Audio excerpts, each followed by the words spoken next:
morning. Can you hear me? No? That would be good. There it goes. It's on. This morning we're very privileged to have with us Nell Taylor, who really needs no introduction, except to say welcome home.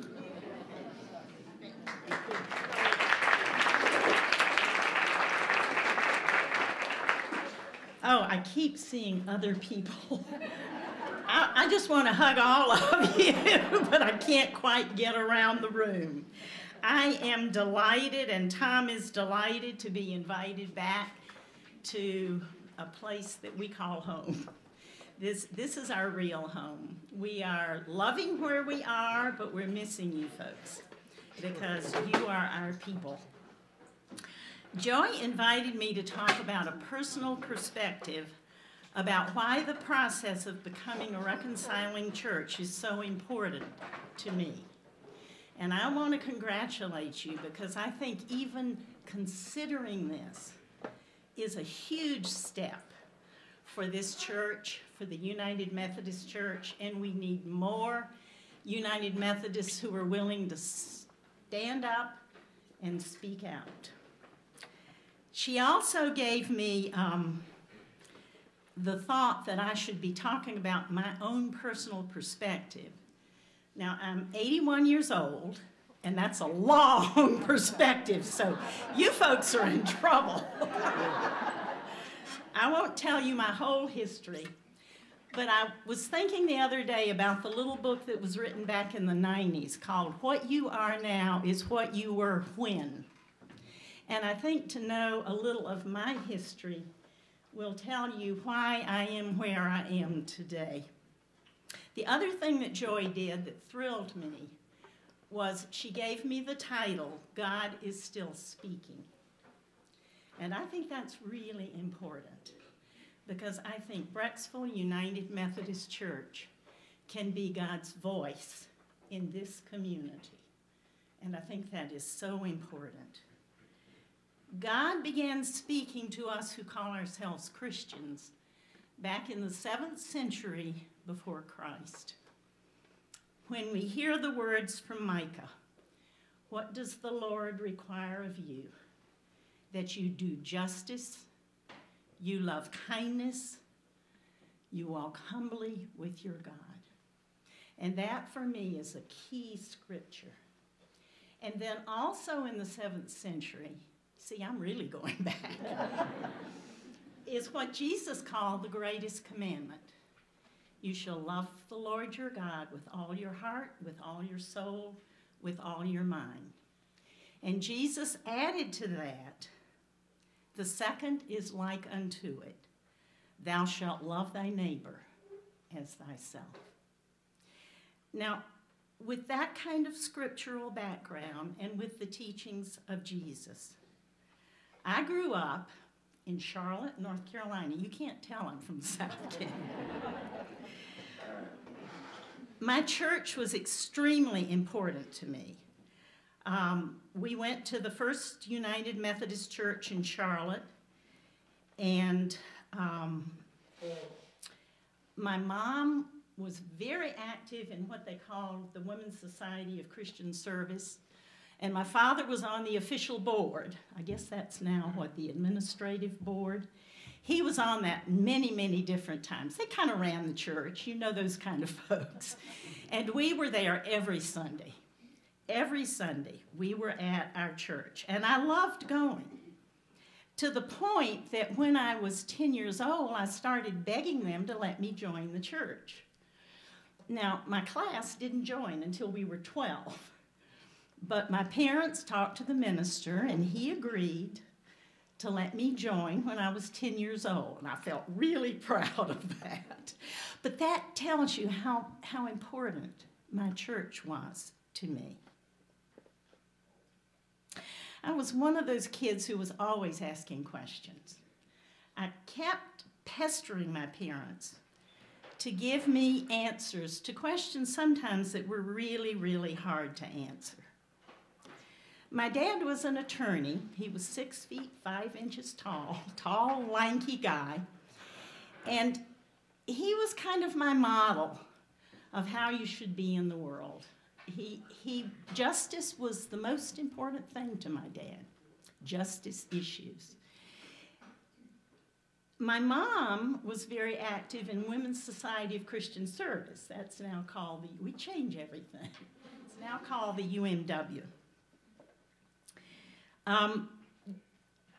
Daddy was, and I can't call him anything other than Daddy, he was probably the quietest man I've ever known in my life. That is, except when he was in the courtroom. But he was very silent, but when he spoke, we listened, always. My mom, on the other hand, was a big talker. She was vivacious, she was always smiling. She was a very happy person, except when I became obstreperous. And then that bony finger came out.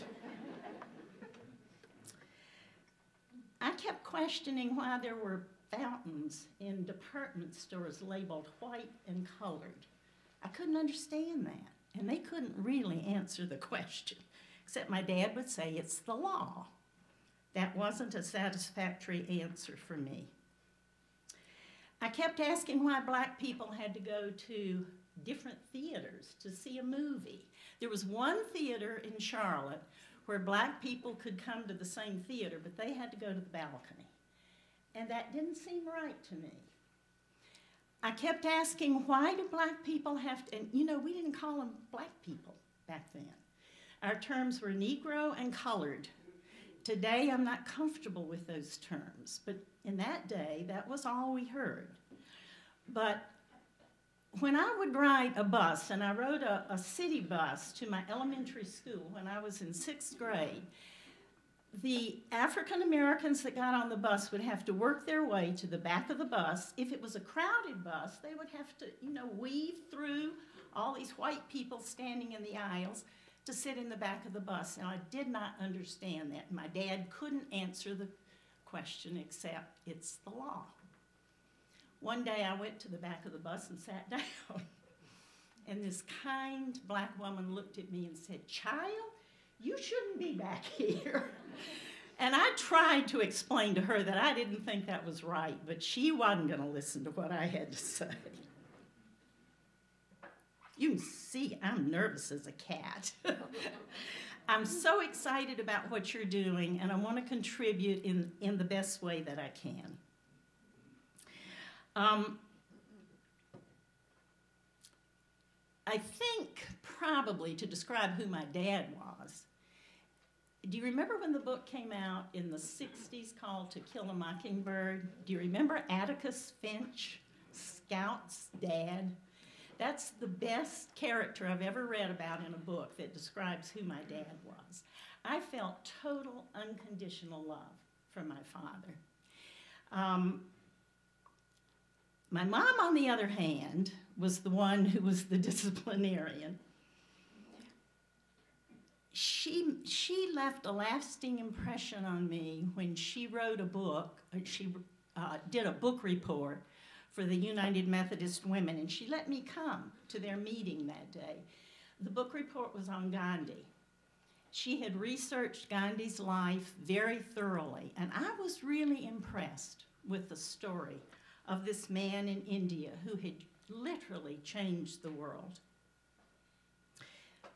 My biggest questioning back in those days was why the United Methodist Church in 1939, when I was 7 years old, had developed a separate jurisdiction, a separate conference for black Methodists. That, to me, didn't make any sense at all. I don't think God was speaking through my church at that time in my life. When I was a senior in high school, I was president of the United Methodist student group. It wasn't United Methodist when I was, as a matter of fact, that happened later. Our group was studying racial problems, and of course in the South, that was raging. And we decided as a Methodist group that we wanted to invite a group of black young people from a church just down the road to meet with us. We were studying racial problems, and I was told in no uncertain terms that I had to go to the official board to get permission to do this in our youth group. Excuse me. I decided I would do that. The night I was supposed to appear at the official board, I had a raging fever and a flu bug, and Mom and Dad wouldn't let me out of the house. And my dad came into the bedroom and said, "Honey, I'll go and I'll present what you've written out for you." And I thought, good, I know my dad can do this. When he came home and told me that they denied our group inviting a black youth group to meet with us, I was furious. I think I raged at my dad, and I had never done that before. And I don't think I've done it since.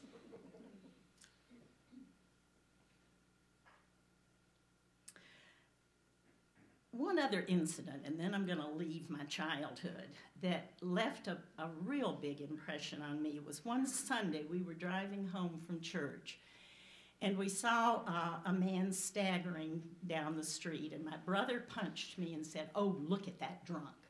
And we both started giggling. My dad pulled the car over to the side of the road, turned around, and said to us, "Don't ever let me hear you make fun of another person. You do not know what that man has suffered. Until you have walked in somebody's shoes, you cannot judge them." And I remember that as vividly as I remember anything my dad said. That was so unusual for him. Mom was the one that did the scolding. Now, I want to leave my childhood, but I want to tell you, and this wouldn't be childhood exactly, young adulthood, about the most significant thing that ever happened in my life. That's when I went to Duke University and met Tom Taylor at the Methodist Student Fellowship, and I fell madly in love with him, and I still am. Tom was a soulmate. He believed in justice issues. That was really, really important to him. We were married after a year in graduate school, had 4 beautiful children, and I am very sad to say that not one of my children will darken the door of a United Methodist Church today. They do not think that what we are doing to their gay friends is what a church in the name of Jesus should be doing. When Tom was a young minister in Lakeside, Ohio, he joined the March on Washington for Voting Rights. A lot of ministers went from our conference. And that stirred up some controversy in our little old church up in Lakeside. Some of the people did not think he should be doing that.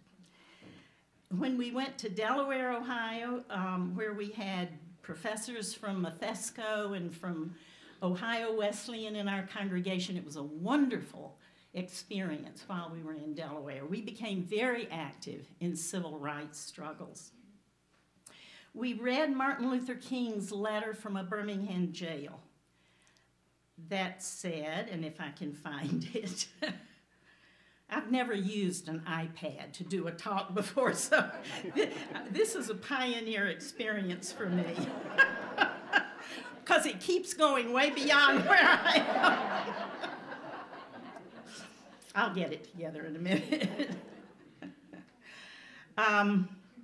We read Dr. Martin Luther King's letter from a Birmingham jail, which says, quote, "Every person has a moral responsibility to disobey unjust laws." We both felt called to witness to what we believe to be God speaking in our lives. John Wesley modeled this.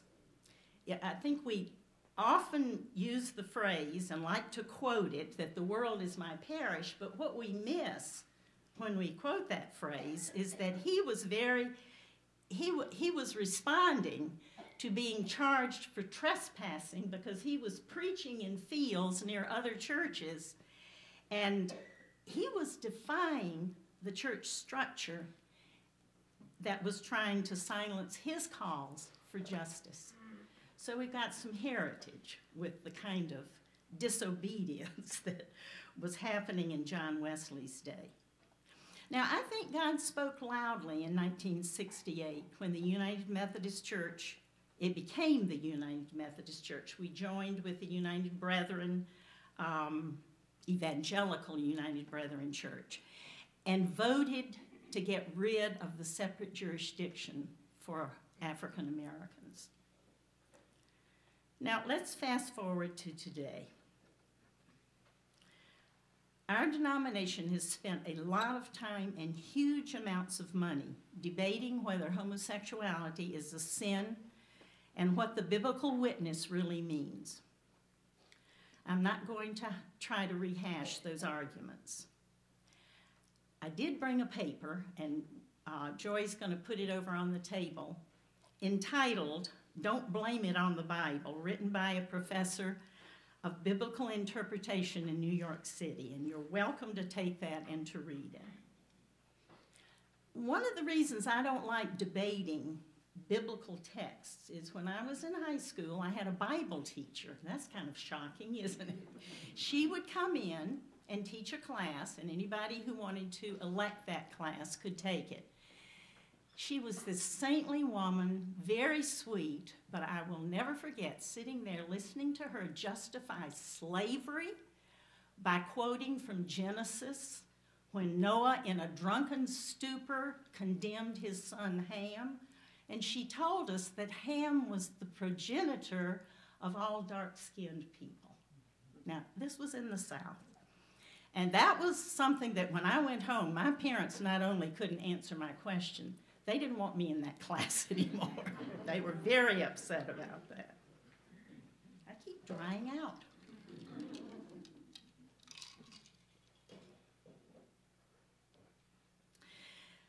When I try to look at the Bible, I remember what John Wesley taught us about using not just the Bible, but using scripture, tradition, reason, and experience. Those four things for us to discern what we believe about our faith commitment. Using those four things for me, I believe that the United Methodist Church is wrong in some of the things that we have in our discipline, and I think they need to be changed. And I am excited that churches like yours is now talking about it. You know, for years we didn't talk about this. We just clammed up, we got embarrassed, we wouldn't face what's going on in our culture. So I think that at this point, things are beginning to change, and I'm excited about that, and I've lost my place again.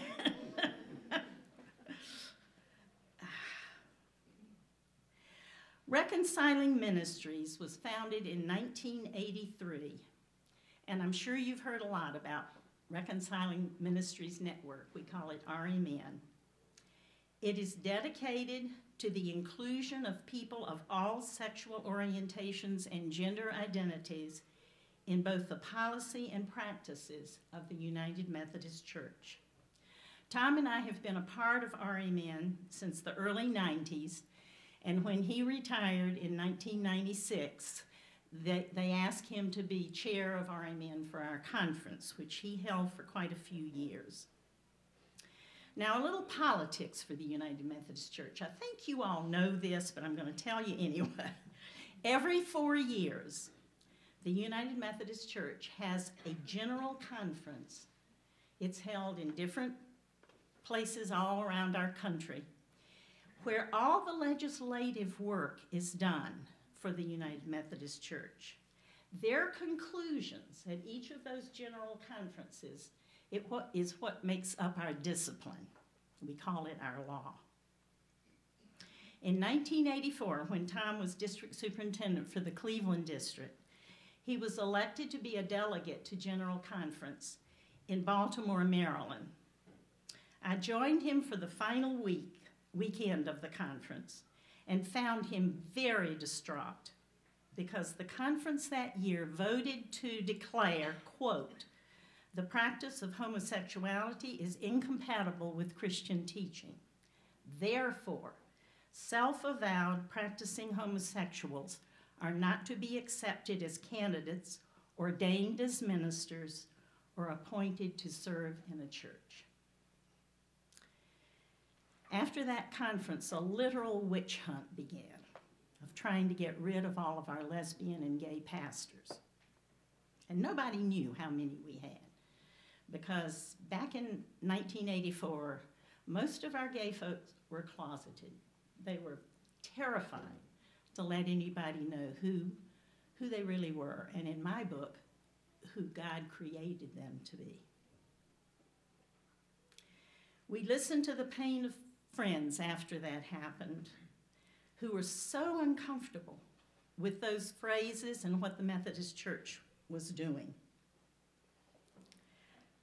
Some of our fundamentalist or more fundamentalist ministers were quoting one part of our discipline that says all persons are of sacred worth, and then they were quoting the part about homosexuality is incompatible with Christian teachings. I don't think you can have it both ways. In the year 2000 in May, General Conference of the United Methodist Church was held in Cleveland, Ohio. And the theme of that conference was, we who are many are one body. Remember that. We who are many are one body. That was the conference where we held a 3-hour-long worship service to make reparations to African Americans for how we had treated them in the United Methodist Church. It was a very moving, emotional service.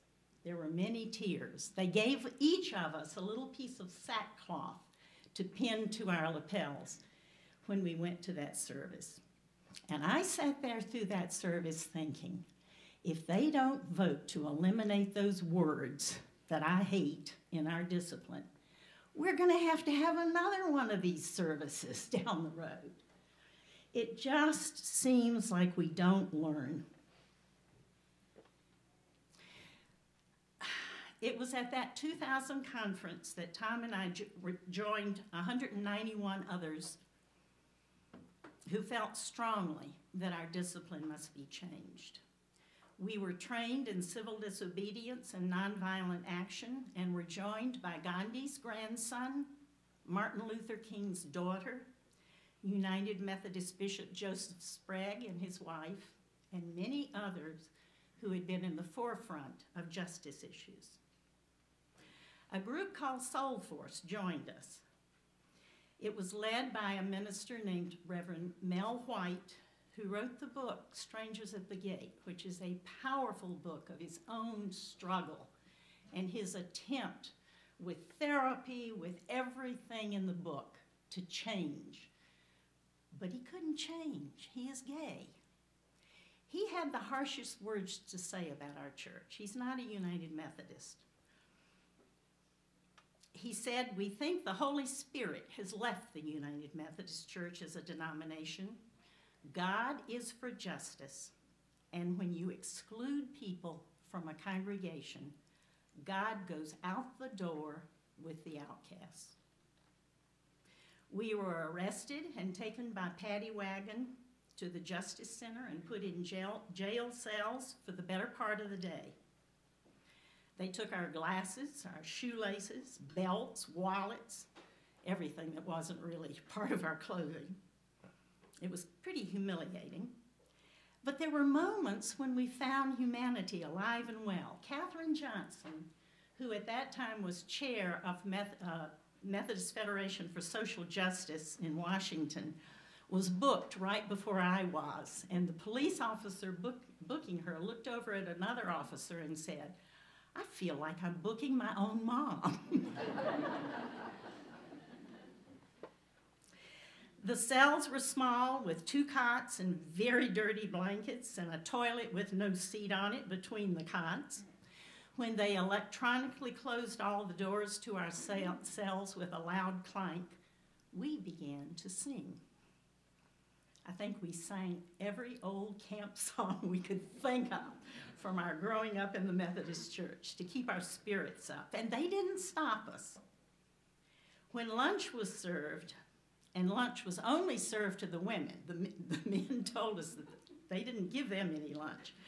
The word passed down from cell to cell, don't eat the bologna, it's rancid. And when it got to my cell, it was awful. We didn't touch it. We did smell it. We couldn't keep from. Needless to say, we were relieved when the cell doors opened and they brought us into the courtroom where a judge lectured us, fined us, and then released us. And we went right back to the conference. The next day, another protest resulted in the arrest of 30 individuals, including 2 bishops. When we returned to the conference assembly, one of our lesbian demonstrators, who was extremely distraught, climbed up on the rail in the visitor's balcony and appeared ready to throw herself 20 feet to the floor below. I shake when I think about it. There was an audible gasp in the whole conference, and an usher ran forward and pulled her back, which I think literally saved her life. The tears and the pain in the faces of our LGBT brothers and sisters was absolutely heartbreaking. When the vote was taken, the conference refused to move even a tiny step toward reconciliation. But 4 years later, we tried again. At the 2004 General Conference in Pittsburgh, Pennsylvania, we had organized RMN members to again attempt to be a voice of justice and kindness. We had a huge rainbow making stole, and I brought some of our stoles that this is the one that was made specifically for that conference. And it says on the back of it, UMC General Conference. No, this was the one in Texas, 2008. So you see different stoles. I want you to know these stoles were made by a bunch of RMN folks in Liz Frederick's living room back in 2004, and we've gotten together about 3 or 4 times. We have made hundreds of stoles. When you go to conference at Lakeside, you will see stoles throughout the group because we always take our stoles and wear them. And when Tom was chair of the RMN for our conference, he started what we call the Joyful Parade at Lakeside. It happens at 5 o'clock every Wednesday of conference week when we parade from the Methodist Church carrying rainbow-colored balloons, wearing our stoles, singing lustily, all the way down to the lakefront, to the building down there where we hold what is called an open table service. RMN in our conference holds open table services, which this church hosted last year and was a wonderful experience. To say to the gays and lesbians who are in the Methodist Church, many of whom were born and raised in the Methodist Church, you are welcome. Come and have communion with us. You will be safe in this place. And we go to churches that are welcoming to our RMN group. I want to thank Liz. I don't know where you're sitting, but thank you for all your efforts. She's not only a wonderful seamstress, she's got a wonderful soul. She's been a support person for us for years. The theme for the conference in Pittsburgh was Remember Your Baptism. Tom and I were honored to carry 2 large lucite bowls onto the conference floor. They had given us permission because they didn't want any more arrests. More than 500 reconciling Methodists with our stoles circled the conference floor for 35 minutes. And we sang over and over, and Joy, I need your help on this. What does the Lord require of you? What does the Lord require of you? To do justice and love kindness walk humbly with your God. Sing with me. What does the Lord require of you? What does the Lord require of you? To do justice and love kindness and walk humbly